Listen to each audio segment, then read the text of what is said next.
When customers evaluate a warehouse or a 3PL vendor, three things usually dominate the discussion: price, available space, and the proposal.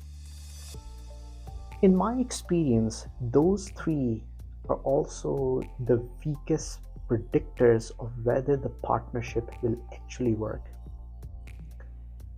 Proposals are designed to communicate intent. They show what a provider plans to do under assumed conditions.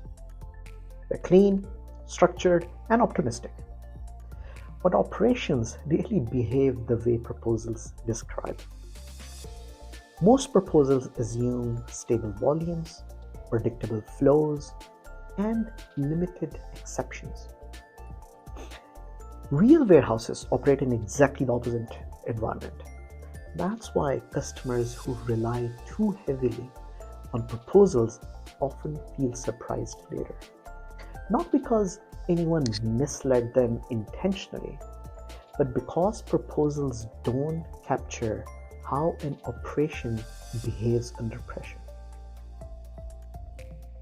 If you want to evaluate a 3PL properly, you have to look beyond what's written and focus on how the operation actually functions.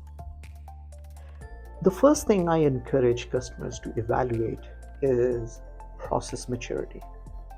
Not how detailed the documentation looks, but how consistently work is executed. Do teams follow standard processes, or does everything rely on experience and individual judgment?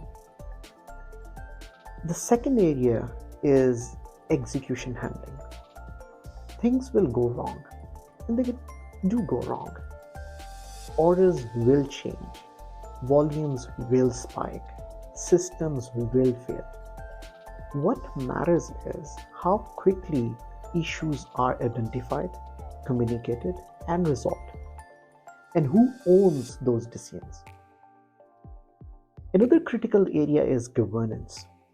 When parties conflict, cost versus service, speed versus accuracy, who decides and how quickly?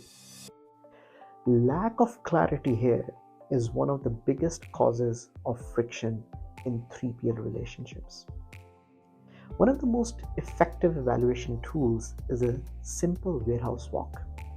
In 30 minutes on the floor, you can observe flow discipline, housekeeping standards, visual management, and team behavior. You can sense whether the operation is controlled or constantly reacting. You can feel whether pressure is absorbed by the system or pushed onto people. Good warehouses feel calm even when they're busy. Poor ones feel rushed or very busy even on normal days. Price differences are easy to compare. Governance gaps are invisible until operations start. The strongest 3PL partnerships I have seen are not the cheapest. They are the clearest. So clear expectations, clear decision rights, clear communication when things don't go as per plan. Evaluating a 3PL is less about choosing the lowest bidder and more about choosing the operation or the right people you can trust, especially when reality deviates from the plan, because it will always do.